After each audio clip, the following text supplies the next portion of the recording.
From the News Channel 5 Network, this is OpenLine.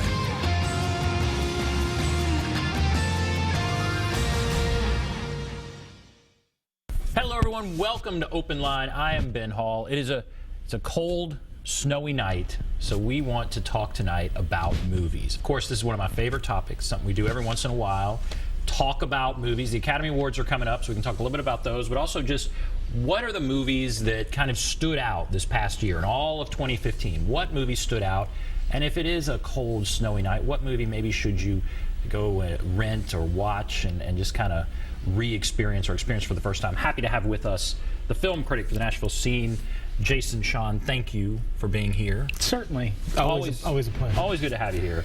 So overall, okay, let's talk about the year 2015. Was this a good year for movies? What do you think? I think it was a good year for movies artistically, and the exhibitors would think it was an amazing year for movies financially. I mean, we had three films all break $1 billion internationally, with Furious 7, Jurassic World, and then the Star Wars The Force Awakens. I mean, all of those made over $1 billion, so the exhibitors are very happy. You were on, I guess, last year, and it seems like the year before wasn't as strong. Oh yeah, you know, there were 2014. How the time flies away.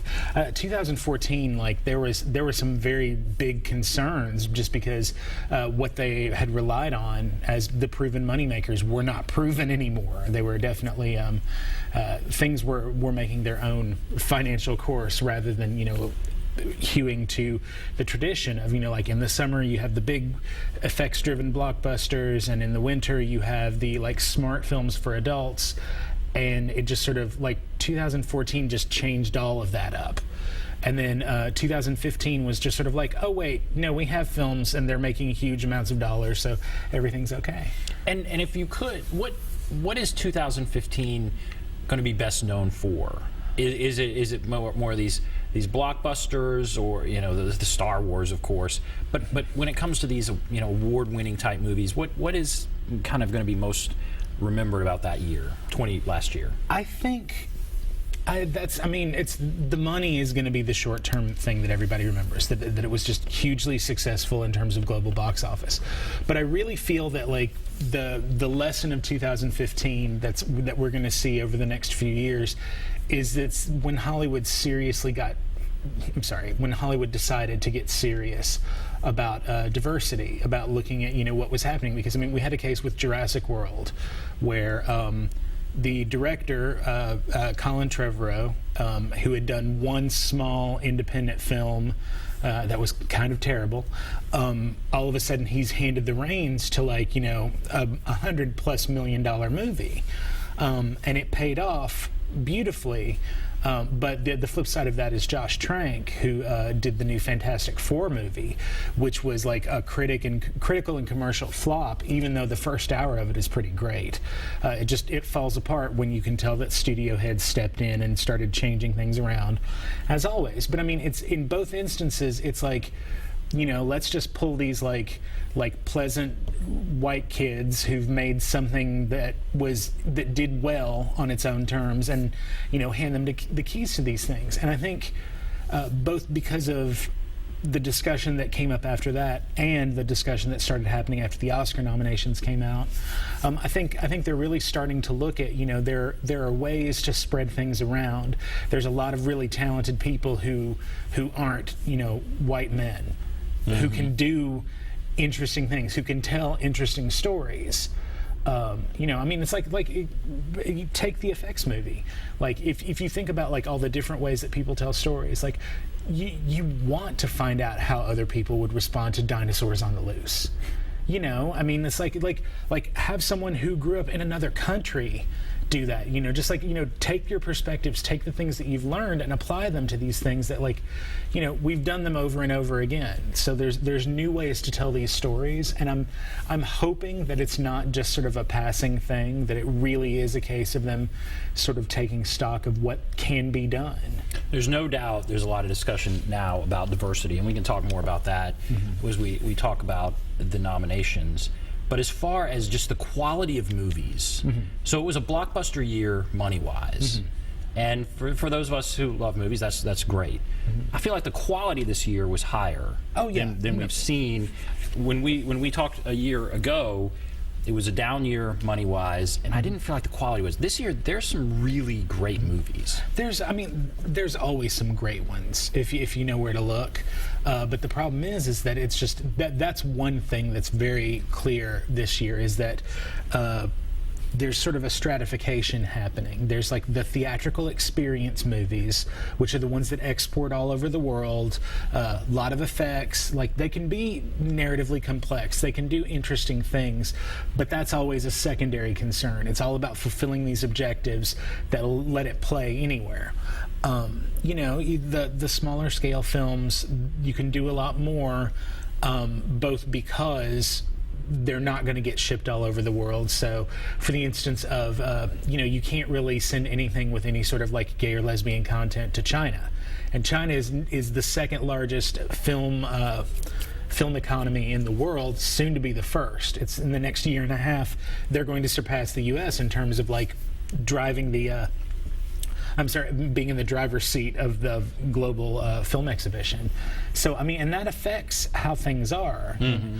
So it's, but because of that, it's sort of, there's a freedom if you're not trying to make $1 billion. But the problem is that like the studios, they'd rather make, 4 or 5 films that have that potential to become like global phenomena, rather than make a few that is solid doubles, to use a strained baseball analogy. And what do you see coming up? So 2015, solid year, solid year for movies, solid year money wise. What do you see coming up in 2016?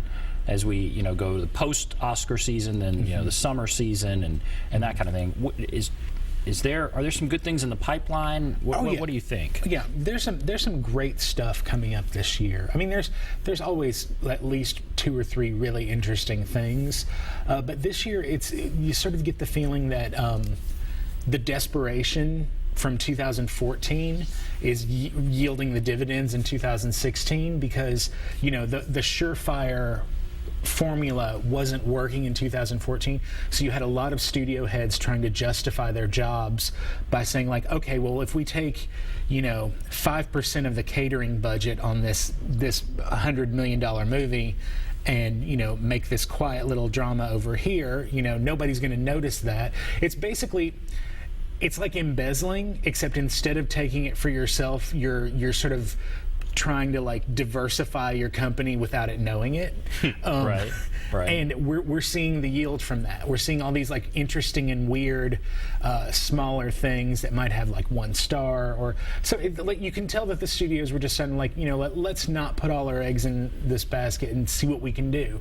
And going into next year, we're going to be seeing that, and that's always an interesting time. I always want to take calls, and we have a couple people on the line. We're of course going to talk about the Oscar movies and get into your list of top movies and that kind of thing. But let's go to Philip. Hello, Philip. Hey. Hi. What's on your mind? This is not my only question, but you mentioned the big 3 movies of this year, and just fill me on the third one. You mentioned Star Wars. You mentioned Jurassic Park. What's the other one? Furious 7 from the Fast and Furious movies. Okay, and this gets me to my point. Are you familiar with the movie Stakeout with Richard Dreyfuss? Do you remember that? Yeah, they did a sequel with Rosie O'Donnell too, like in the early '90s. Yeah, I remember that. Okay, what is up with Hollywood where they can't come out with a movie like that, and everything has to be special effects? And can we not get... It seems to me like the last decent movie that I saw in the modern era of today was, I think it was called Date Night, where it's a story. Mm-hmm. And it's somewhat realistic, and it could happen, and it's got some humor, and it has some seriousness, and it's just people being people instead of everything getting blown up and special effects, and it's totally fake.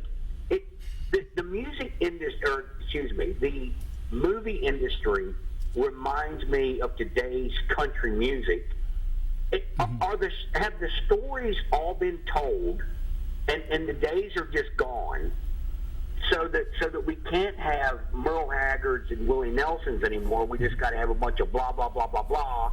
Is the movie industry the same thing? All right, let's talk about that. Phil, Actors and. Yeah. So, what do you think about what he's saying there? Well, yeah, no, it's an interesting question. Those kind of films are still getting made, but because of profit margins and because they're concerned about like raking the big dollars, where you have to look for films like that are places like Netflix and Hulu Plus that have moved into like original production. They're still going to bring in other stuff. They want to have as diverse a portfolio as possible, but it doesn't cost very much for them to throw some money in on like a TV series or like a comedy or something, and that's where you're going to find stuff like that. It used to be called straight to video, and like nowadays it's straight to streaming, but I mean it's still there, it's still filling that niche, it's just not getting like the high profile theatrical release. But there are films like that, and Sisters with Tina Fey and Amy Poehler that was out, it came out the same week as Star Wars, definitely feels that kind of thing, like like relatable people doing really funny stuff. I can't recommend that one highly enough. Has Hollywood gone too far with the special effects? People have been saying that since the 20s. People said that about Fritz Lang's Metropolis. It's just like, this is all effects, there's nothing here. And that's like one of the most beloved films of all time. It's just, there's always going to be an escapist component to the movies because it encompasses all of the arts. So it's very effective, it's very visceral. So yeah, there's always going to be that part of it, but it's just the technology changes, so it feels like more and more oppressive. But no, I mean, I think as special effects develop, as people find new ways to do things with them, I don't think it's just that, but I mean it's always going to be a focus because that's a way you can dazzle someone, and also that's the kind of thing, like if you're telling a story visually, if you're doing something amazing visually, that's something that can work, like regardless of what language you speak, regardless of your cultural background, something that's just amazing to look at that couldn't possibly happen in reality, that's going to fascinate people. And the movies have always spoken to like the way that we dream and the things that we see, in our subconscious. So all right, we're going to take a break. Mike sorry. and others, if you're on the line, hold on. If you want to call in, there's the number 615-737-PLUS, 615-737-7587. And we're also going to talk about some of the top movies of the year, Oscar movies and others. Be back right after this.